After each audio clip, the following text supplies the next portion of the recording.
THE RAILWAY CHILDREN by Edith Nesbit. Dedication. To my dear son, Paul Bland, behind whose knowledge of railways my ignorance confidently shelters. Chapter I. The Beginning of Things. They were not railway children to begin with. I don't suppose they had ever thought about railways, except as a means of getting to Maskelyne and Cook's, the pantomime, Zoological Gardens, and Madame Tussaud's. They were just ordinary suburban children, and they lived with their father and mother in an ordinary red-brick fronted villa, with coloured glass in the front door, a tiled passage that was called a hall, a bathroom with hot and cold water, electric bells, French windows, and a good deal of white paint, and every modern convenience, as the house agents say. There were 3 of them. Roberta was the eldest. Of course, mothers never have favourites, but if their mother had had a favourite, it might have been Roberta. Next came Peter, who wished to be an engineer when he grew up, and the youngest was Phyllis, who meant extremely well. Mother did not spend all her time in paying dull calls to dull ladies, and sitting dully at home waiting for dull ladies to pay calls to her. She was almost always there, ready to play with the children and read to them, and help them to do their home lessons.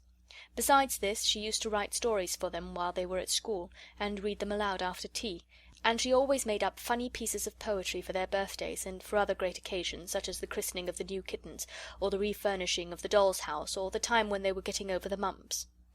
These 3 lucky children always had everything they needed: pretty clothes, good fires, a lovely nursery with heaps of toys, and a Mother Goose wallpaper.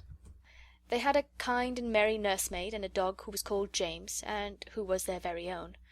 They also had a father who was just perfect, never cross, never unjust, and always ready for a game.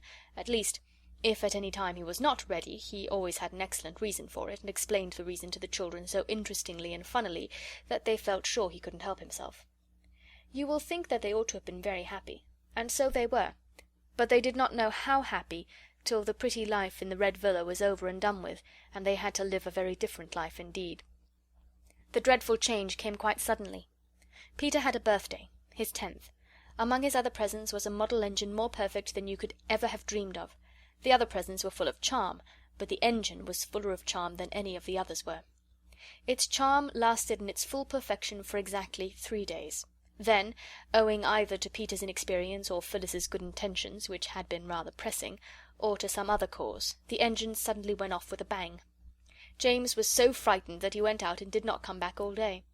All the Noah's Ark people who were in the tender were broken to bits, but nothing else was hurt except the poor little engine and the feelings of Peter. The others said he cried over it, but of course boys of 10 do not cry, however terrible the tragedies may be which darken their lot. He said that his eyes were red because he had a cold. This turned out to be true, though Peter did not know it was when he said it, and the next day he had to go to bed and stay there. Mother began to be afraid that he might be sickening for measles, when suddenly he sat up in bed and said, "I hate gruel, I hate barley water, I hate bread and milk. I want to get up and have something real to eat." "What would you like?" Mother asked. "A pigeon pie," said Peter eagerly. "A large pigeon pie, a very large one." So Mother asked the cook to make a large pigeon pie. The pie was made, and when the pie was made it was cooked, and when it was cooked Peter ate some of it. After that his cold was better. Mother made a piece of poetry to amuse him while the pie was being made. It began by saying what an unfortunate but worthy boy Peter was. Then it went on: he had an engine that he loved with all his heart and soul, and if he had a wish on earth it was to keep it whole. One day, my friends, prepare your minds, I'm coming to the worst. Quite suddenly a screw went mad, and then the boiler burst. With gloomy face he picked it up and took it to his mother, though even he could not suppose that she could make another. For those who perished on the line he did not seem to care, his engine being more to him than all the people there.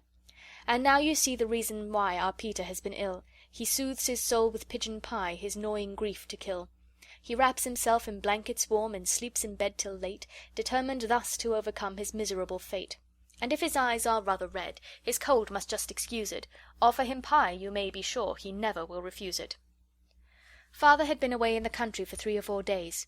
All Peter's hopes for the curing of his afflicted engine were now fixed on his father, for Father was most wonderfully clever with his fingers. He could mend all sorts of things. He had often acted as veterinary surgeon to the wooden rocking horse. Once he had saved its life when all human aid was despaired of, and the poor creature was given up for lost, and even the carpenter said he didn't see his way to do anything. And it was Father who mended the doll's cradle when no one else could, and with a little glue and some bits of wood and a penknife made all the Noah's Ark beasts as strong on their pins as ever they were, if not stronger. Peter, with heroic unselfishness, did not say anything about his engine until after Father had had his dinner and his after-dinner cigar. The unselfishness was Mother's idea, but it was Peter who carried it out, and needed a good deal of patience too.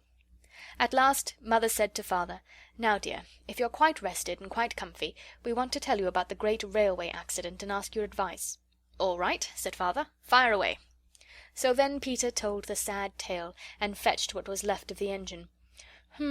Said Father when he had looked the engine over very carefully. The children held their breaths. "Is there no hope?" said Peter in a low, unsteady voice. "Hope? Rather! Tons of it," said Father cheerfully. "But it'll want something besides hope. A bit of brazing, say, or some solder, and a new valve. I think we'd better keep it for a rainy day. In other words, I'll give up Saturday afternoon to it, and you shall all help me." "Can girls help to mend engines?" Peter asked doubtfully. "Of course they can. Girls are just as clever as boys, and don't you forget it. How would you like to be an engine driver, Phil?" "My face would be always dirty, wouldn't it?" said Phyllis in unenthusiastic tones. "And I expect I should break something." "I should just love it," said Roberta. "Do you think I could when I'm grown up, Daddy? Or even a stoker?" "You mean a fireman," said Daddy, pulling and twisting at the engine. "Well, if you still wish it when you're grown up, we'll see about making you a firewoman. I remember when I was a boy—" Just then there was a knock at the front door. "Who on earth?" said Father. "An Englishman's house is his castle, of course, but I do wish they built semi-detached villas with moats and drawbridges." Ruth, she was the parlour maid and had red hair, came in and said that 2 gentlemen wanted to see the master. "I've shown them into the library, sir," said she. "I expect it's the subscription to the vicar's testimonial," said Mother, "or else it's the choir holiday fund. Get rid of them quickly, dear. It does break up an evening so, and it's nearly the children's bedtime." But Father did not seem to be able to get rid of the gentlemen at all quickly. "I wish we had got a moat and drawbridge," said Roberta. "Then when we didn't want people we could just pull up the drawbridge and no one else could get in. I expect Father will have forgotten about when he was a boy if they stay much longer."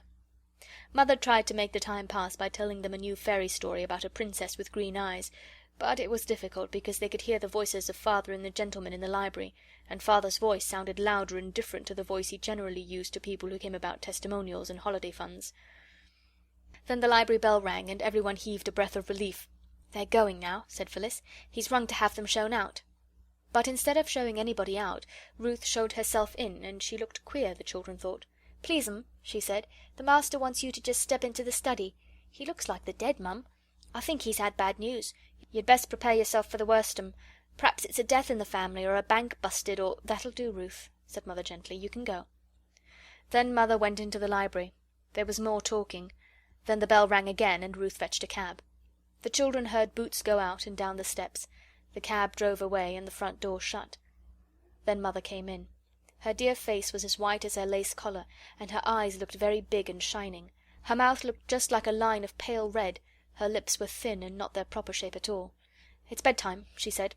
"Ruth will put you to bed." "But you promised we should sit up late tonight because Father's come home," said Phyllis. "Father's been called away." "On business," said Mother. "Come, darlings, go at once." They kissed her and went. Roberta lingered to give Mother an extra hug and to whisper, "It wasn't bad news, Mummy, was it?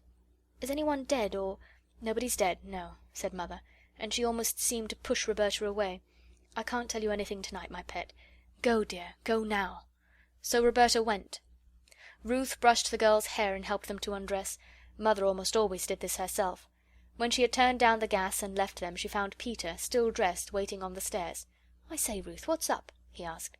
"Don't ask me no questions, and I won't tell you no lies," the red-headed Ruth replied. "You'll know soon enough." Late that night Mother came up and kissed all 3 children as they lay asleep. But Roberta was the only one whom the kiss woke, and she lay mousy still and said nothing. "If Mother doesn't want us to know she's been crying," she said to herself as she heard through the dark the catching of her mother's breath, "we won't know it. That's all." When they came down to breakfast the next morning, Mother had already gone out. "To London," Ruth said, and left them to their breakfast. "There's something awful the matter," said Peter, breaking his egg. "Ruth told me last night we should know soon enough." "Did you ask her?" said Roberta with scorn. "Yes, I did," said Peter angrily. "If you could go to bed without caring whether Mother was worried or not, I couldn't. So there." "I don't think we ought to ask the servants things Mother doesn't tell us," said Roberta. "That's right, Miss Goody Goody," said Peter. "Preach away." "I'm not Goody," said Phyllis, "but I think Bobbie's right this time." "Of course, she always is, in her own opinion," said Peter. "Oh, don't!" cried Roberta, putting down her egg spoon. "Don't let's be horrid to each other. I'm sure some dire calamity is happening. Don't let's make it worse." "Who began, I should like to know?" said Peter. Roberta made an effort and answered. "I did, I suppose, but—" "Well, then," said Peter triumphantly. But before he went to school he thumped his sister between the shoulders and told her to cheer up. The children came home to 1 o'clock dinner, but Mother was not there. And she was not there at tea time. It was nearly 7 before she came in, looking so ill and tired that the children felt they could not ask her any questions. She sank into an armchair. Phyllis took the long pins out of her hat, while Roberta took off her gloves, and Peter unfastened her walking shoes and fetched her soft velvety slippers for her. When she had had a cup of tea, and Roberta had put eau de cologne on her poor head that ached, Mother said, "Now, my darlings, I want to tell you something. Those men last night did bring very bad news, and Father will be away for some time. I'm very worried about it, and I want you all to help me, and not to make things harder for me." "As if we would," said Roberta, holding Mother's hand against her face. "You can help me very much," said Mother, "by being good and happy and not quarrelling when I'm away." Roberta and Peter exchanged guilty glances. "For I shall have to be away a good deal." "We won't quarrel, indeed we won't," said everybody, and meant it too. "Then," Mother went on, "I want you not to ask me any questions about this trouble, and not to ask anybody else any questions." Peter cringed and shuffled his boots on the carpet. "You'll promise this too, won't you?" said Mother. "I did ask Ruth," said Peter suddenly. "I'm very sorry, but I did." "And what did she say?" "She said I should know soon enough." "It isn't necessary for you to know anything about it," said Mother. "It's about business, and you never do understand business, do you?" "No," said Roberta. "Is it something to do with government?" For Father was in a government office. "Yes," said Mother. "Now it's bedtime, my darlings. And don't you worry. It'll all come right in the end." "Then don't you worry either, Mother," said Phyllis, "and we'll all be as good as gold." Mother sighed and kissed them. "We'll begin being good the first thing to-morrow morning," said Peter, as they went upstairs. "Why not now?" said Roberta. "There's nothing to be good about now, silly," said Peter. "We might begin to try to feel good," said Phyllis, "and not call names." "Who's calling names?" said Peter. "Bobbie knows right enough that when I say silly it's just the same as if I said Bobbie." "Well," said Roberta. "Now, I don't mean what you mean. I mean it's just a what is it Father calls it? A germ of endearment. Good night." The girls folded up their clothes with more than usual neatness, which was the only way of being good that they could think of. "I say," said Phyllis, smoothing out her pinafore, "you used to say it was so dull, nothing happening like in books. Now something has happened." "I never wanted things to happen to make Mother unhappy," said Roberta. "Everything's perfectly horrid." Everything continued to be perfectly horrid for some weeks. Mother was nearly always out, meals were dull and dirty, the between maid was sent away, and Aunt Emma came on a visit. Aunt Emma was much older than Mother. She was going abroad to be a governess. She was very busy getting her clothes ready, and they were very ugly, dingy clothes, and she had them always littering about, and the sewing machine seemed to whir on and on all day and most of the night. Aunt Emma believed in keeping children in their proper places, and they more than returned the compliment. Their idea of Aunt Emma's proper place was anywhere where they were not. So they saw very little of her. They preferred the company of the servants, who were more amusing. Cook, if in a good temper, could sing comic songs, and the housemaid, if she happened not to be offended with you, could imitate a hen that has laid an egg, a bottle of champagne being opened, and could meow like 2 cats fighting. The servants never told the children what the bad news was that the gentleman had brought to Father, but they kept hinting that they could tell a great deal if they chose, and this was not comfortable. One day, when Peter had made a booby-trap over the bathroom door, and it had acted beautifully as Ruth passed through, that red-haired parlour-maid caught him and boxed his ears. "You'll come to a bad end," she said furiously, "you nasty little limb, you! If you don't mend your ways, you'll go where your precious father's gone, so I tell you straight." Roberta repeated this to her mother, and next day Ruth was sent away. Then came the time when Mother came home and went to bed and stayed there 2 days, and the doctor came, and the children crept wretchedly about the house and wondered if the world was coming to an end. Mother came down one morning to breakfast, very pale and with lines on her face that used not to be there, and she smiled as well as she could and said, "Now, my pets, everything is settled.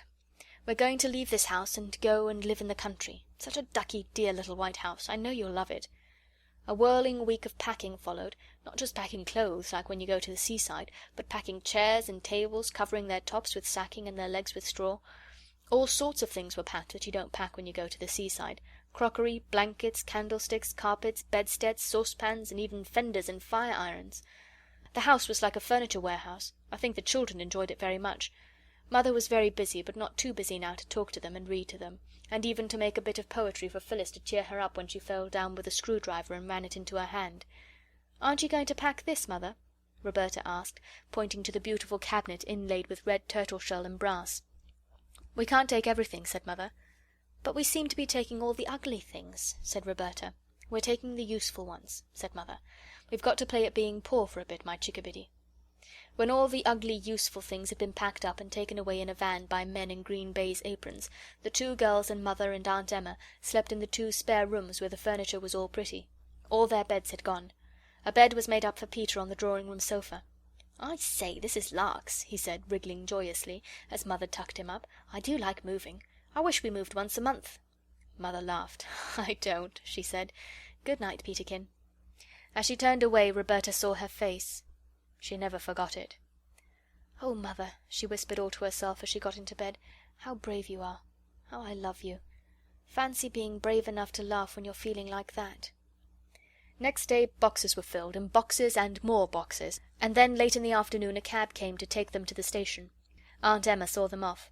They felt that they were seeing her off, and they were glad of it.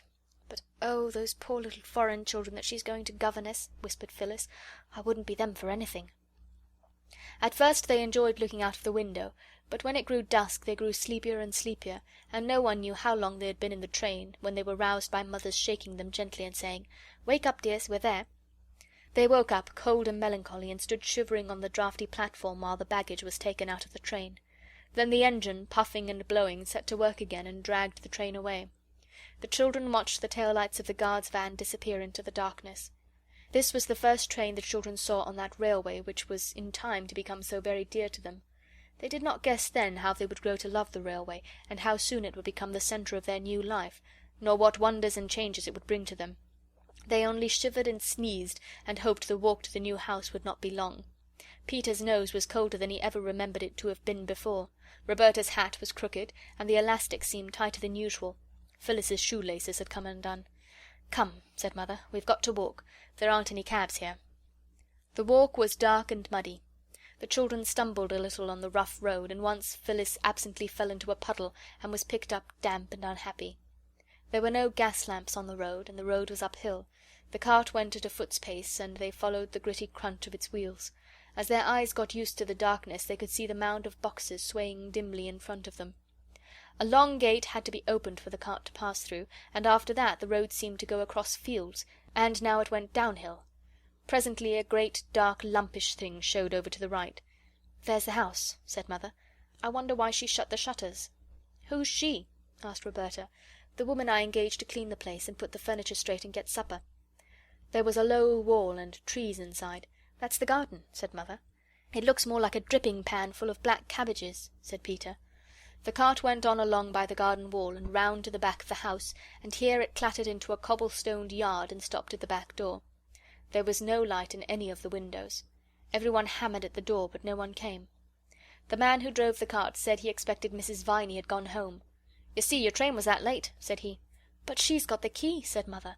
"What are we to do?" "Oh, she'll have left that under the doorstep," said the cartman. "Folks do hereabouts." He took the lantern off his cart and stooped. "Aye, here it is, right enough," he said.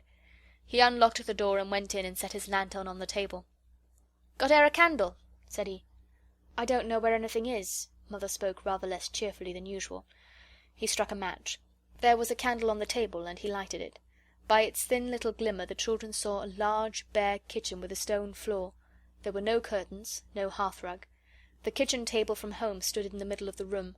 The chairs were in one corner, and the pots, pans, brooms, and crockery in another. There was no fire, and the black grate showed cold, dead ashes. As the cartman turned to go out after he had brought in the boxes, there was a rustling, scampering sound that seemed to come from inside the walls of the house. "Oh, what's that?" cried the girls. "It's only the rats," said the cartman, and he went away and shut the door, and the sudden draught of it blew out the candle. "Oh, dear!" said Phyllis. "I wish we hadn't come," and she knocked a chair over. "Only the rats," said Peter in the dark. End of Chapter 1. The Railway Children, by Edith Nesbit. Chapter 2. Peter's Coal Mine. "What fun!" said Mother in the dark, feeling for the matches on the table. How frightened the poor mice were! I don't believe they were rats at all. She struck a match and relighted the candle, and everyone looked at each other by its winky blinky light. "Well," she said, "you've often wanted something to happen, and now it has. This is quite an adventure, isn't it? I told Mrs. Viney to get us some bread and butter and meat and things, and to have supper ready. I suppose she's laid it in the dining room, so let's go and see." The dining room opened out of the kitchen. It looked much darker than the kitchen when they went in with the one candle, because the kitchen was whitewashed, but the dining room was dark wood from floor to ceiling, and across the ceiling there were heavy black beams. There was a muddled maze of dusty furniture, the breakfast-room furniture from the old home where they had lived all their lives. It seemed a very long time ago, and a very long way off. There was the table, certainly, and there were chairs, but there was no supper. "Let's look in the other rooms," said Mother, and they looked. And in each room was the same kind of blundering half-arrangement of furniture and fire-irons and crockery and all sorts of odd things on the floor, but there was nothing to eat.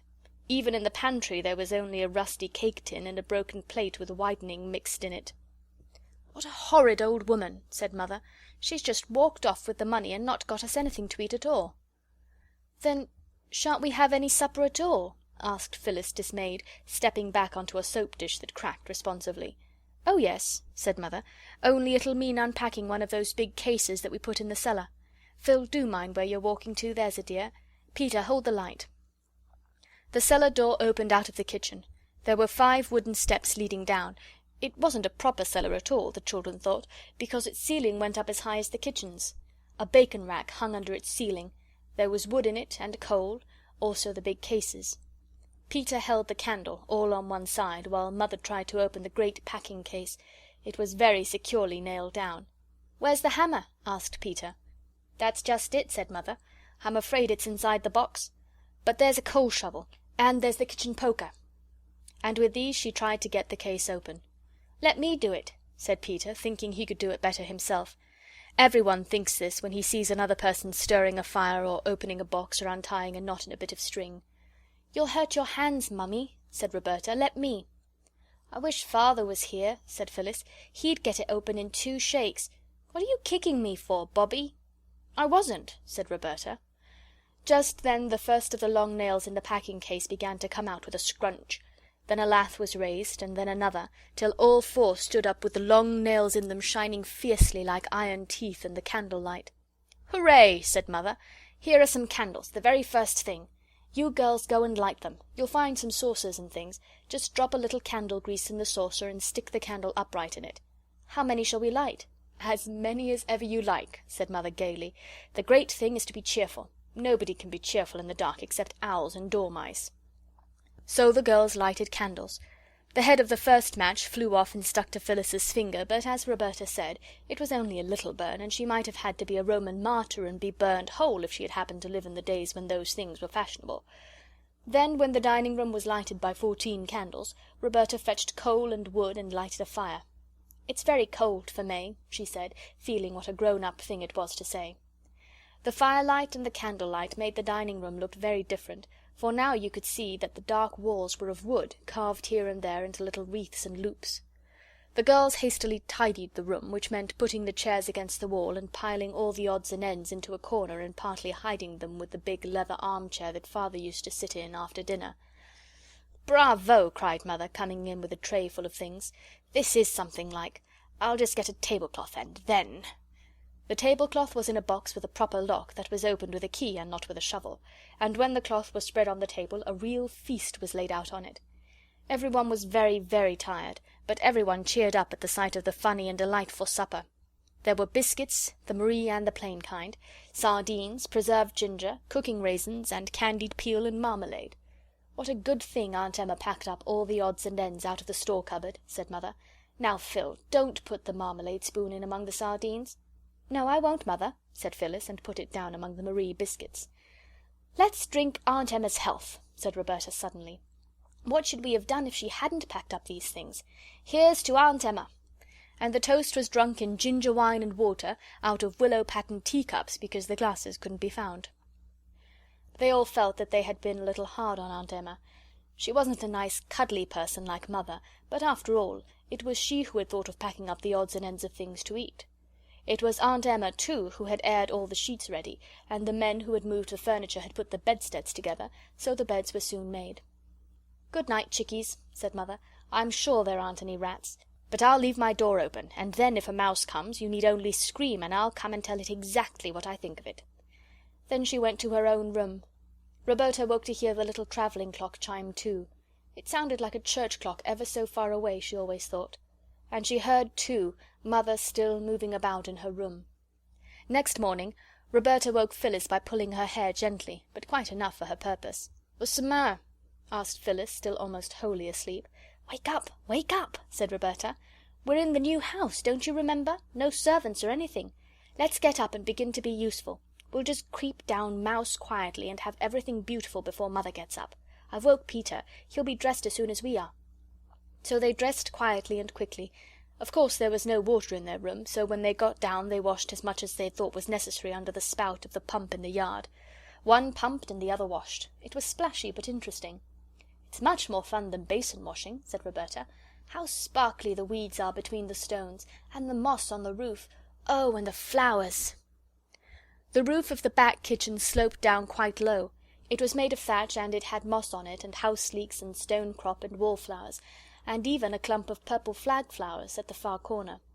"This is far, far, far and away prettier than Edgecombe Villa," said Phyllis. "I wonder what the garden's like." "We mustn't think of the garden yet," said Roberta with earnest energy. "Let's go in and begin to work." They lighted the fire and put the kettle on, and they arranged the crockery for breakfast. They could not find all the right things, but a glass ash tray made an excellent salt cellar, and a newish baking tin seemed as if it would do to put bread on, if they had any. When there seemed to be nothing more that they could do, they went out again into the fresh, bright morning. "We'll go into the garden now," said Peter. But somehow they couldn't find the garden. They went round the house and round the house. The yard occupied the back, and across it were stables and outbuildings. On the other 3 sides the house stood simply in a field without a yard of garden to divide it from the short, smooth turf. And yet they had certainly seen the garden wall the night before. It was a hilly country. Down below they could see the line of the railway, and the black, yawning mouth of a tunnel. The station was out of sight. There was a great bridge with tall arches running across one end of the valley. "Never mind the garden," said Peter. "Let's go down and look at the railway. There might be trains passing." "We can see them from here," said Roberta slowly. "Let's sit down a bit." So they all sat down on a great flat grey stone that had pushed itself up out of the grass. It was one of many that lay about on the hillside, and when Mother came out to look for them at 8 o'clock she found them deeply asleep in a contented, sun-warmed bunch. They had made an excellent fire, and had set the kettle on it at about 5:30, so that by 8 the fire had been out for some time, the water had all boiled away, and the bottom was burned out of the kettle. Also they had not thought of washing the crockery before they set the table. "But it doesn't matter, the cups and saucers, I mean," said Mother, "because I've found another room. I'd quite forgotten there was one. And it's magic.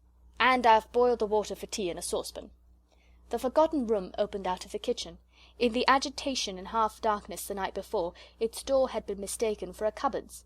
It was a little square room, and on its table, all nicely set out, was a joint of cold roast beef, with bread, butter, cheese, and a pie. "Pie for breakfast!" cried Peter. "How perfectly ripping!" "It isn't pigeon pie," said Mother. "It's only apple. Well, this is the supper we ought to have had last night. And there was a note from Mrs. Viney. Her son-in-law has broken his arm, and she had to get home early. She's coming this morning at 10. That was a wonderful breakfast.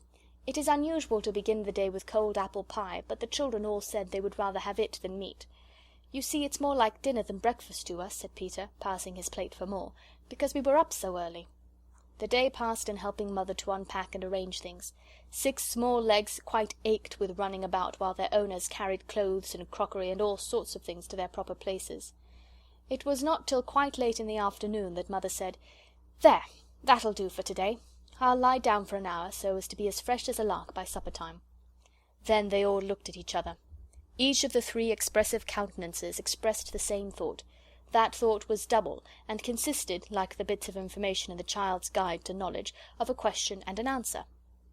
Q. Where shall we go? A. To the railway. So to the railway they went, and as soon as they started for the railway they saw where the garden had hidden itself. It was right behind the stables, and it had a high wall all round. "Oh, never mind about the garden now," cried Peter. "Mother told me this morning where it was. It'll keep till to-morrow. Let's get to the railway." The way to the railway was all downhill over smooth, short turf, with here and there furze bushes and grey and yellow rocks sticking out like candied peel from the top of a cake. The way ended in a steep run and a wooden fence, and there was the railway, with the shining metals and the telegraph wires and posts and signals. They all climbed onto the top of the fence, and then suddenly there was a rumbling sound that made them look along the line to the right, where the dark mouth of a tunnel opened itself in the face of a rocky cliff. Next moment a train had rushed out of the tunnel with a shriek and a snort, and it slid noisily past them. They felt the rush of its passing, and the pebbles on the line jumped and rattled under it as it went by. "Oh!" said Roberta, drawing a long breath. "It was like a great dragon tearing by. Did you feel it fan us with its hot wings?" "I suppose a dragon's lair might look very like that tunnel from the outside," said Phyllis. But Peter said, "I never thought we should ever get as near to a train as this. It's the most ripping sport." "Better than toy engines, isn't it?" said Roberta. I am tired of calling Roberta by her name. I don't see why I should. No one else did. Everyone else called her Bobbie, and I don't see why I shouldn't. "I don't know. It's different," said Peter. "It seems so odd to see all of a train. It's awfully tall, isn't it?" "We've always seen them cut in half by platforms," said Phyllis. "I wonder if that train was going to London," Bobbie said. "London's where Father is." "Let's go down to the station and find out," said Peter. So they went. They walked along the edge of the line and heard the telegraph wires humming over their heads. When you are in the train it seems such a little way between post and post, and one after another the posts seem to catch up the wires almost more quickly than you can count them. But when you have to walk, the posts seem few and far between. But the children got to the station at last. Never before had any of them been at a station, except for the purpose of catching trains, or perhaps waiting for them, and always with grown-ups in attendance, grown-ups who were not themselves interested in stations, except as places from which they wished to get away. Never before had they passed close enough to a signal box to be able to notice the wires, and to hear the mysterious ping ping, followed by the strong, firm clicking of machinery. The very sleepers on which the rails lay were a delightful path to travel by, just far enough apart to serve as the stepping stones in a game of foaming torrents hastily organised by Bobbie. Then to arrive at the station, not through the booking office, but in a freebooting sort of way by the sloping end of the platform, this in itself was joy. Joy, too, it was to peep into the porter's room where the lamps are, and the railway almanac on the wall, and one porter half asleep behind a paper. There were a great many crossing lines at the station. Some of them just ran into a yard and stopped short, as though they were tired of business and meant to retire for good. Trucks stood on the rails here, and on one side was a great heap of coal, not a loose heap such as you see in your coal cellar, but a sort of solid building of coals, with large square blocks of coal outside used just as though they were bricks, and built up till the heap looked like the picture of the cities of the plain in Bible stories for infants. There was a line of whitewash near the top of the coaly wall. When presently the porter lounged out of his room at the twice-repeated tingling thrill of a gong over the station door, Peter said "How do you do?" in his best manner, and hastened to ask what the white mark was on the coal for. "To mark how much coal there be," said the porter, "so as we'll know if anyone nicks it. So don't you go off with none in your pockets, young gentleman." This seemed at the time but a merry jest, and Peter felt at once that the porter was a friendly sort with no nonsense about him. But later the words came back to Peter with a new meaning. Have you ever gone into a farmhouse kitchen on a baking day and seen the great crock of dough set by the fire to rise? If you have, and if you were at that time still young enough to be interested in everything you saw, you will remember that you found yourself quite unable to resist the temptation to poke your finger into the soft round of dough that curved inside the pan like a giant mushroom. And you will remember that your finger made a dent in the dough, and that slowly but quite surely the dent disappeared, and the dough looked quite the same as it did before you touched it. Unless, of course, your hand was extra dirty, in which case, naturally, there would be a little black mark. Well, it was just like that with the sorrow the children had felt at Father's going away and at Mother's being so unhappy. It made a deep impression, but the impression did not last long. They soon got used to being without Father, though they did not forget him, and they got used to not going to school, and to seeing very little of Mother, who was now almost all day shut up in her upstairs room writing, writing, writing. She used to come down at tea-time and read aloud the stories she had written. They were lovely stories. The rocks and hills and valleys and trees, the canal, and above all the railway, were so new and so perfectly pleasing that the remembrance of the old life in the villa grew to seem almost like a dream. Mother had told them more than once that they were quite poor now, but this did not seem to be anything but a way of speaking. Grown-up people, even mothers, often make remarks that don't seem to mean anything in particular, just for the sake of saying something seemingly. There was always enough to eat, and they wore the same kind of nice clothes they had always worn. But in June came 3 wet days. The rain came down, straight as lances, and it was very, very cold. Nobody could go out, and everybody shivered. They all went up to the door of Mother's room and knocked. "Well, what is it?" asked Mother from inside. "Mother," said Bobbie, "mayn't I light a fire? I do know how." And Mother said, "No, my ducky love, we mustn't have fires in June. Coal is so dear. If you're cold, go and have a good romp in the attic. That'll warm you." "But, Mother, it only takes such a very little coal to make a fire." "It's more than we can afford, chickeny love," said Mother cheerfully. "Now run away, there's darlings. I'm madly busy." "Mother's always busy now," said Phyllis in a whisper to Peter. Peter did not answer. He shrugged his shoulders. He was thinking. Thought, however, could not long keep itself from the suitable furnishing of a bandit's lair in the attic. Peter was the bandit, of course. Bobbie was his lieutenant, his band of trusty robbers, and, in due course, the parent of Phyllis, who was the captured maiden for whom a magnificent ransom, in horse-beans, was unhesitatingly paid. They all went down to tea, flushed and joyous as any mountain brigands. But when Phyllis was going to add jam to her bread and butter, Mother said, "Jam or butter, dear, not jam and butter. We can't afford that sort of reckless luxury nowadays." Phyllis finished the slice of bread and butter in silence, and followed it up by bread and jam. Peter mingled thought and weak tea. After tea they went back to the attic, and he said to his sisters, "I have an idea." "What's that?" they asked politely. "I shan't tell you," was Peter's unexpected rejoinder. "Oh, very well," said Bobbie. And Phil said, "Don't then." "Girls," said Peter, "are always so hasty-tempered."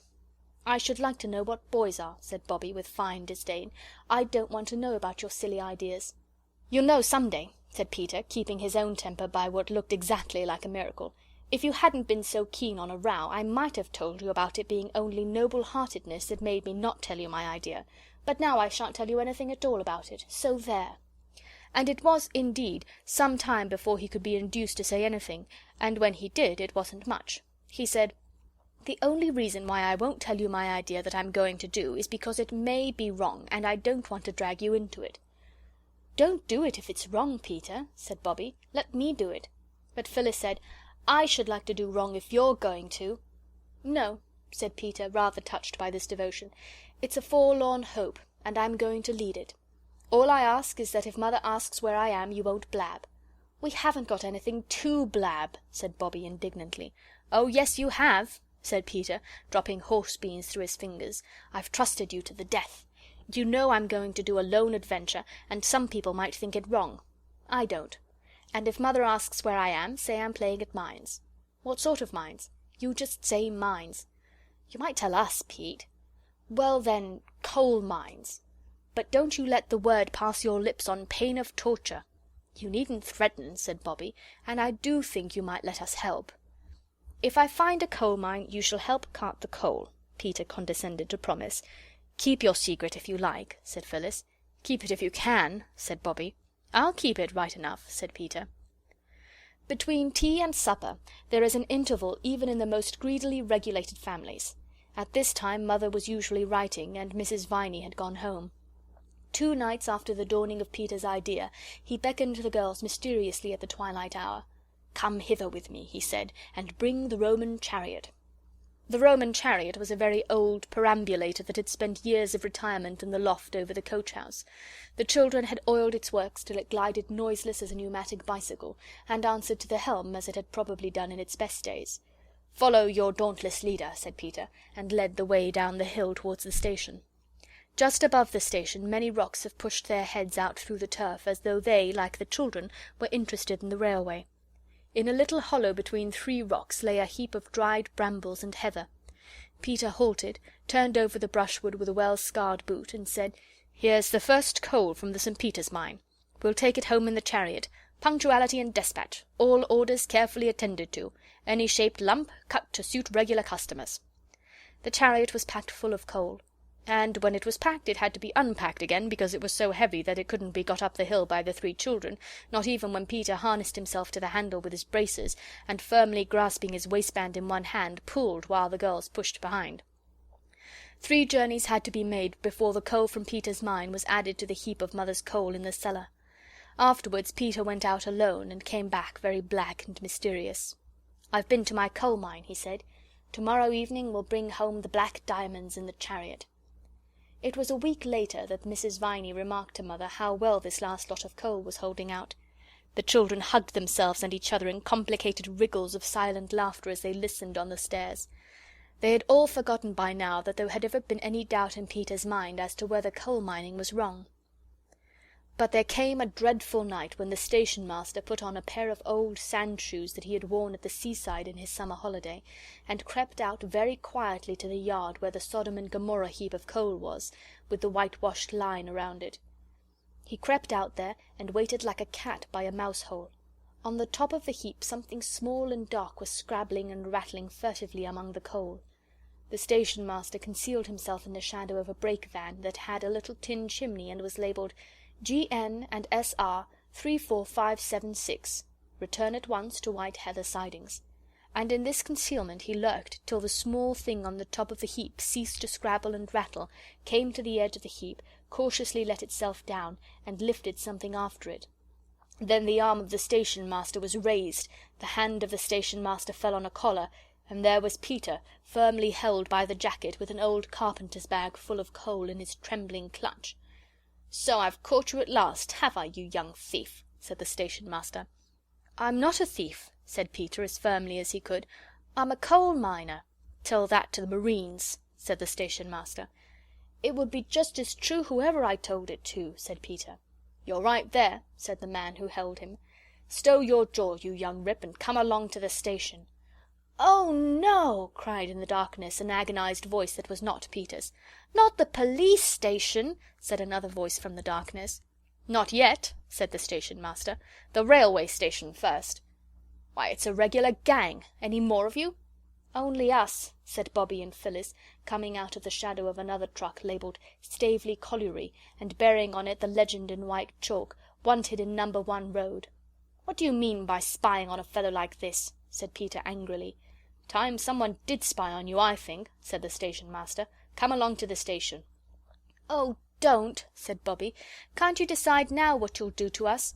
It's our fault just as much as Peter's. We helped to carry the coal away, and we knew where he got it."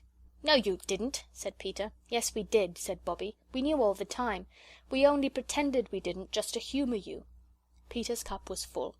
He had mined for coal, he had struck coal, he had been caught, and now he learned that his sisters had humoured him. "Don't hold me," he said. "I won't run away." The station-master loosed Peter's collar, struck a match, and looked at them by its flickering light. "Why," said he, "you're the children from the 3 chimneys up yonder. So nicely dressed, too. Tell me now, what made you do such a thing? Haven't you ever been to church or learned your catechism or anything, not to know it's wicked to steal?" He spoke much more gently now, and Peter said, "I didn't think it was stealing. I was almost sure it wasn't. I thought if I took it from the outside part of the heap, perhaps it would be, but in the middle I thought I could fairly count it only mining. It'll take thousands of years for you to burn up all that coal and get to the middle parts." "Not quite. But did you do it for a lark, or what?" "Not much lark, carting that beastly heavy stuff up the hill," said Peter indignantly. "Then why did you?" The station-master's voice was so much kinder now that Peter replied, "You know that wet day? Well, Mother said we were too poor to have a fire. We always had fires when it was cold at our other house, and—" "Don't!" interrupted Bobbie in a whisper. "Well," said the Station Master, rubbing his chin thoughtfully, "I'll tell you what I'll do. I'll look over it this once, but you remember, young gentleman, stealing is stealing, and what's mine isn't yours, whether you call it mining or whether you don't. Run along home." "Do you mean you aren't going to do anything to us?" "Well, you are a brick!" said Peter, with enthusiasm. "You're a dear," said Bobbie. "You're a darling," said Phyllis. "That's all right," said the Station Master. And on this they parted. "Don't speak to me," said Peter, as the three went up the hill. "You're spies and traitors, that's what you are." But the girls were too glad to have Peter between them, safe and free, and on the way to Three Chimneys and not to the police station, to mind much what he said. "We did say it was us as much as you," said Bobbie gently. "Well, and it wasn't." "It would have come to the same thing in courts with judges," said Phyllis. "Don't be snarky, Peter. It isn't our fault your secrets are so jolly easy to find out." She took his arm, and he let her. "There's an awful lot of coal in the cellar, anyhow," he went on. "Oh, don't," said Bobbie. "I don't think we ought to be glad about that." "I don't know," said Peter, plucking up a spirit. "I'm not at all sure even now that mining is a crime." But the girls were quite sure. And they were also quite sure that he was quite sure, however little he cared to own it. End of chapter 2. The Railway Children, by Edith Nesbit. Chapter 3. The Old Gentleman. After the adventure of Peter's coal mine, it seemed well to the children to keep away from the station. But they did not, they could not, keep away from the railway. They had lived all their lives in a street where cabs and omnibuses rumbled by at all hours, and the carts of butchers and bakers and candlestick makers (I never saw a candlestick maker's cart, did you?) might occur at any moment. Here, in the deep silence of the sleeping country, the only things that went by were the trains. They seemed to be all that was left to link the children to the old life that had once been theirs. Straight down the hill in front of Three Chimneys, the daily passage of their 6 feet began to mark a path across the crisp, short turf. They began to know the hours when certain trains passed, and they gave names to them. The 9:15 up was called the Green Dragon, the 10:07 down was the Worm of Wantley. The midnight town express, whose shrieking rush they sometimes woke from their dreams to hear, was the Fearsome Fly-by-Night. Peter got up once in chill starshine, and peeping at it through his curtains, named it on the spot. It was by the Green Dragon that the old gentleman travelled. He was a very nice-looking old gentleman, and he looked as if he were nice, too, which is not at all the same thing. He had a fresh-coloured, clean-shaven face and white hair, and he wore rather odd-shaped collars and a top-hat that wasn't exactly the same kind as other people's. Of course, the children didn't see all this at first. In fact, the first thing they noticed about the old gentleman was his hand. It was one morning, as they sat on the fence waiting for the Green Dragon, which was 3 1/4 minutes late by Peter's Waterbury watch, which he had given him on his last birthday. "The Green Dragon's going where Father is," said Phyllis. "If it were a really real dragon we could stop it and ask it to take our love to Father." "Dragons don't carry people's love," said Peter. "They'd be above it." "Yes, they do, if you tame them thoroughly first. They fetch and carry like pet spaniels," said Phyllis, "and feed out of your hand. I wonder why Father never writes to us." "Mother says he's been too busy," said Bobbie, "but he'll write soon, she says." "I say," Phyllis suggested, "let's all wave to the Green Dragon as it goes by. If it's a magic dragon it'll understand and take our loves to Father. And if it isn't, 3 waves aren't much. We shall never miss them." So when the Green Dragon tore shrieking out of the mouth of its dark lair, which was the tunnel, all 3 children stood on the railing and waved their pocket-handkerchiefs without stopping to think whether they were clean handkerchiefs or the reverse. They were, as a matter of fact, very much the reverse. And out of a first-class carriage a hand waved back, a quite clean hand. It held a newspaper. It was the old gentleman's hand. After this it became the custom for waves to be exchanged between the children and the 9:15. And the children, especially the girls, liked to think that perhaps the old gentleman knew Father, and would meet him in business, wherever that shady retreat might be, and tell him how his 3 children stood on a rail far away in the green country and waved their love to him every morning, wet or fine. For now they were able to go out in all sorts of weather, such as they would never have been allowed to go out in when they lived in their villa house. This was Aunt Emma's doing, and the children felt more and more that they had not been quite fair to this unattractive aunt, when they found how useful were the long gaiters and waterproof coats that they had laughed at her for buying for them. Mother, all this time, was very busy with her writing. She used to send off a good many long blue envelopes with stories in them, and large envelopes of different sizes and colours used to come to her. Sometimes she would sigh when she opened them and say, "Another story come home to roost. Oh dear, oh dear." And then the children would be very sorry. But sometimes she would wave the envelope in the air and say, "Hooray, hooray! Here's a sensible editor. He's taken my story, and this is the proof of it."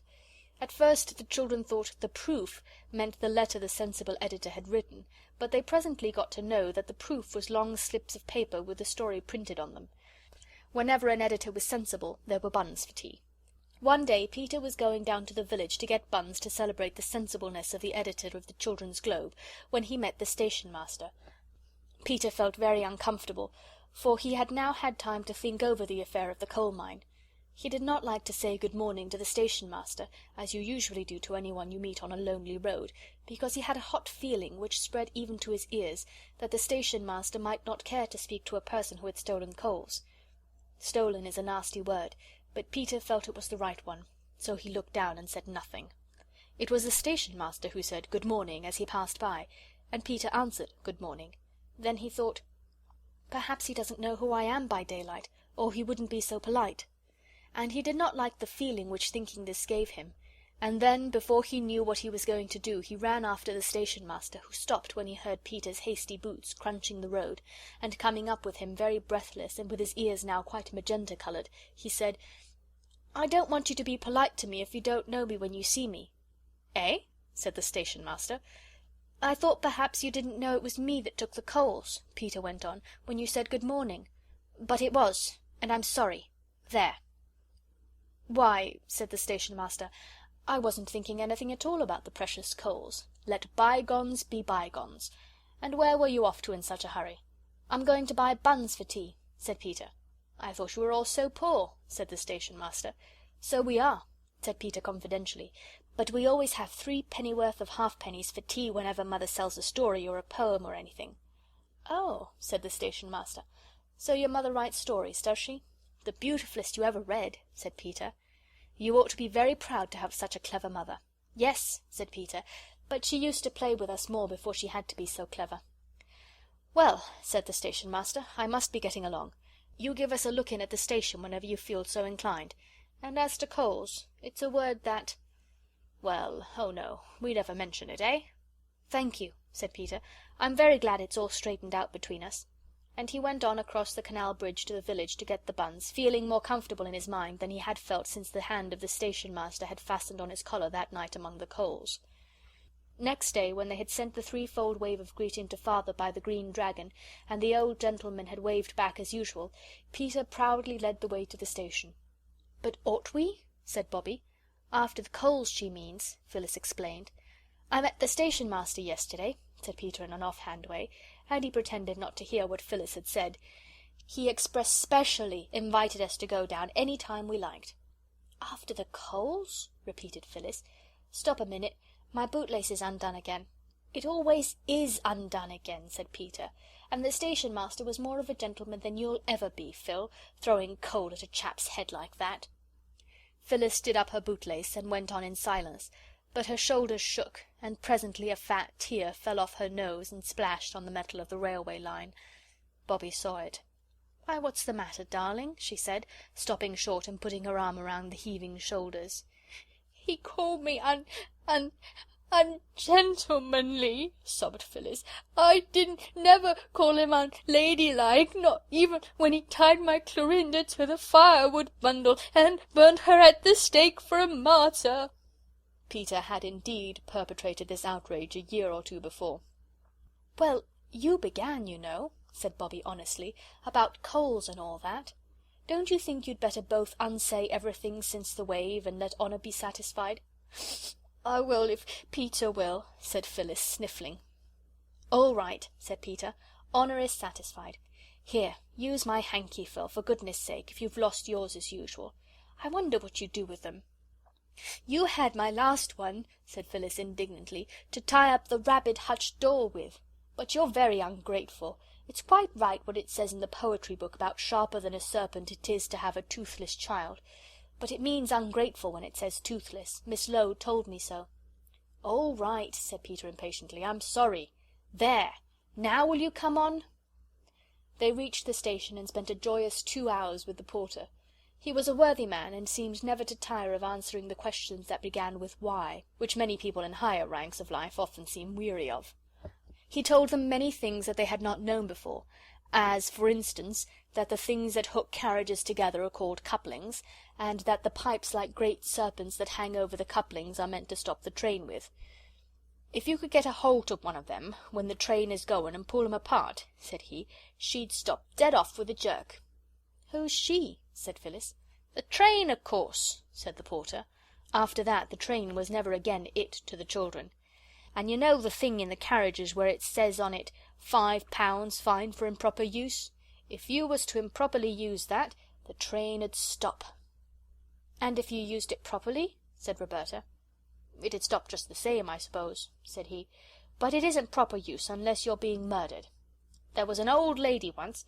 Someone kidded her on it was a refreshment room bell, and she used it improper, not being in danger of her life, though hungry, and when the train stopped, and the guard came along expecting to find someone weltering in their last moments, she says, 'Oh, please, mister, I'll take a glass of stout and a Bath bun,' she says, and the train was 7 minutes behind her time as it was." "What did the guard say to the old lady?" "I dunno," replied the porter, "but I lay she didn't forget it in a hurry, whatever it was." In such delightful conversation the time went by all too quickly. The station master came out once or twice from that sacred inner temple behind the place where the hole is that they sell you tickets through, and was most jolly with them all. "Just as if coal had never been discovered," Phyllis whispered to her sister. He gave them each an orange, and promised to take them up into the signal box one of these days when he wasn't so busy. Several trains went through the station, and Peter noticed for the first time that engines have numbers on them like cabs. "Yes," said the porter, "I knowed a young gent as used to take down the numbers of every single one he seed, in a green notebook with silver corners it was, owing to his father being very well to do in the wholesale stationery." Peter felt that he could take down numbers too, even if he was not the son of a wholesale stationer. As he did not happen to have a green leather notebook with silver corners, the porter gave him a yellow envelope, and on it he noted 379 663, and felt that this was the beginning of what would be a most interesting collection. That night at tea he asked Mother if she had a green leather notebook with silver corners. She had not, but when she heard what he wanted it for, she gave him a little black one. "It has a few pages torn out," said she, "but it will hold quite a lot of numbers, and when it's full I'll give you another. I'm so glad you like the railway. Only, please, you mustn't walk on the line." "Not if we face the way the train's coming?" asked Peter after a gloomy pause in which glances of despair were exchanged. "No, really not," said Mother. Then Phyllis said, "Mother, didn't you ever walk on the railway lines when you were little?" Mother was an honest and honourable mother, so she had to say, "Yes." "Well then," said Phyllis. "But, darlings, you don't know how fond I am of you. What should I do if you got hurt?" "Are you fonder of us than Granny was of you when you were little?" Phyllis asked. Bobbie made signs to her to stop, but Phyllis never did see signs, no matter how plain they might be. Mother did not answer for a minute. She got up to put more water in the teapot. "No one," she said at last, "ever loved anyone more than my mother loved me." Then she was quiet again, and Bobbie kicked Phyllis hard under the table, because Bobbie understood a little bit the thoughts that were making Mother so quiet. The thoughts of the time when Mother was a little girl and was all the world to her mother. It seems so easy and natural to run to Mother when one is in trouble. Bobbie understood a little how people do not leave off running to their mothers when they are in trouble, even when they are grown up, and she thought she knew a little what it must be to be so sad and have no mother to run to any more. So she kicked Phyllis, who said, "What are you kicking me like that for, Bob?" And then Mother laughed a little and sighed and said, "Very well then, only let me be sure you do know which way the trains come, and don't walk on the line near the tunnel or near corners." "Trains keep to the left like carriages," said Peter, "so if we keep to the right we're bound to see them coming." "Very well," said Mother, and I dare say you think that she ought not to have said it, but she remembered about when she was a little girl herself, and she did say it. and neither her own children, nor you, nor any other children in the world, could ever understand exactly what it cost her to do it. Only some few of you, like Bobbie, may understand a very little bit. It was the very next day that Mother had to stay in bed because her head ached so. Her hands were burning hot, and she would not eat anything, and her throat was very sore. "If I was you, Mum," said Mrs. Viney, "I should take and send for the doctor. There's a lot of catchy complaints a-going about just now. My sister's eldest, she took a chill, and it went to her inside 2 years ago come Christmas, and she's never been the same girl since." Mother wouldn't at first, but in the evening she felt so much worse that Peter was sent to the house in the village that had 3 laburnum trees by the gate, and on the gate a brass plate with W. W. Forrest, M.D. on it. W. W. Forrest, M.D. came at once. He talked to Peter on the way back. He seemed a most charming and sensible man, interested in railways and rabbits and really important things. When he had seen Mother, he said it was influenza. "Now, Lady Graveairs," he said in the hall to Bobbie, "I suppose you'll want to be head nurse." "Of course," said she. "Well, then, I'll send down some medicine. Keep up a good fire. Have some strong beef tea made ready to give her as soon as the fever goes down. She can have grapes now, and beef essence, and soda water and milk, and you'd better get in a bottle of brandy, the best brandy. Cheap brandy is worse than poison." She asked him to write it all down, and he did. When Bobbie showed Mother the list he had written, Mother laughed. It was a laugh, Bobbie decided, though it was rather odd and feeble. "Nonsense," said Mother, laying in bed with eyes as bright as beads. "I can't afford all that rubbish. Tell Mrs. Viney to boil 2 pounds of scrag end of the neck for your dinners to-morrow, and I can have some of the broth. Yes, I should like some more water now, love. And will you get a basin and sponge my hands?" Roberta obeyed. When she had done everything she could to make Mother less uncomfortable, she went down to the others. Her cheeks were very red, her lips set tight, and her eyes almost as bright as Mother's. She told them what the doctor had said, and what Mother had said. "And now," said she, when she had told all, "there's no one but us to do anything, and we've got to do it. I've got the shilling for the mutton." "We can do without the beastly mutton," said Peter. "Bread and butter will support life. People have lived on less on desert islands many a time." "Of course," said his sister. And Mrs. Viney was sent to the village to get as much brandy and soda water and beef tea as she could buy for a shilling. "But even if we never have anything to eat at all," said Phyllis, "you can't get all those other things with our dinner money." "No," said Bobbie, frowning. "We must find out some other way. Now think, everybody, just as hard as ever you can." They did think, and presently they talked, and later, when Bobbie had gone up to sit with Mother in case she wanted anything, the other two were very busy with scissors and a white sheet, and a paintbrush and the pot of Brunswick black that Mrs. Viney used for grates and fenders. They did not manage to do what they wished exactly with the first sheet, so they took another out of the linen cupboard. It did not occur to them that they were spoiling good sheets which cost good money. They only knew that they were making a good... but what they were making comes later. Bobbie's bed had been moved into Mother's room, and several times in the night she got up to mend the fire, and to give her Mother milk and soda water. Mother talked to herself a good deal, but it did not seem to mean anything, and once she woke up suddenly and called out, "Mama! Mama!" and Bobbie knew she was calling for Granny, and that she had forgotten that it was no use calling, because Granny was dead. In the early morning Bobbie heard her name and jumped out of bed and ran to Mother's bedside. Yes, I think I was asleep," said Mother. "My poor little duck, how tired you'll be. I do hate to give you all this trouble." "Trouble?" said Bobbie. "Ah, don't cry, sweet," Mother said. "I shall be all right in a day or two." And Bobbie said, "Yes," and tried to smile. When you are used to 10 hours of solid sleep, to get up 3 or 4 times in your sleep time makes you feel as though you had been up all night.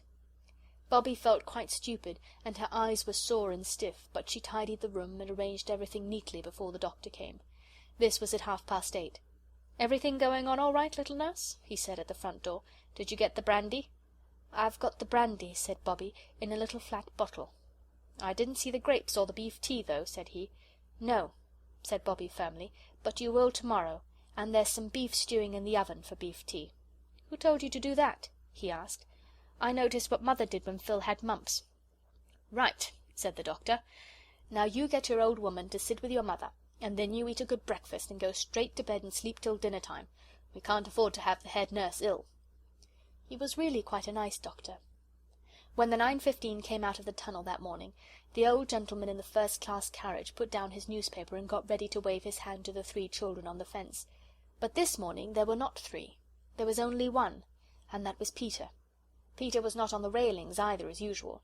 He was standing in front of them in an attitude like that of a showman, showing off the animals in a menagerie, or of the kind clergyman when he points with a wand at the scenes from Palestine, when there is a magic lantern and he is explaining it.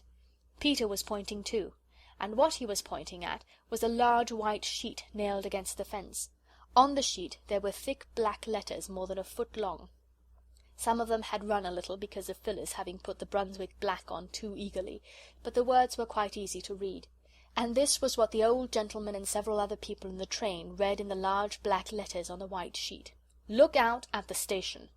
A good many people did look out at the station, and were disappointed, for they saw nothing unusual. The old gentleman looked out too, and at first he too saw nothing more unusual than the gravelled platform and the sunshine, and the wallflowers and forget-me-nots in the station borders. It was only just as the train was beginning to puff and pull itself together with a start again that he saw Phyllis. She was quite out of breath with running. "Oh," she said, "I thought I'd missed you. My bootlaces would keep coming down, and I fell over them twice. Here, take it." She thrust a warm, dampish letter into his hand as the train moved. He leaned back in his corner and opened the letter. This is what he read: "Dear Mister, we do not know your name. Mother is ill, and the doctor says to give her the things at the end of the letter, but she says she can't afford it, and to get mutton for us, and she will have the broth. We do not know anybody here but you, because Father is away and we do not know the address. Father will pay you, or if he has lost all his money or anything, Peter will pay you when he is a man. We promise it on our honour.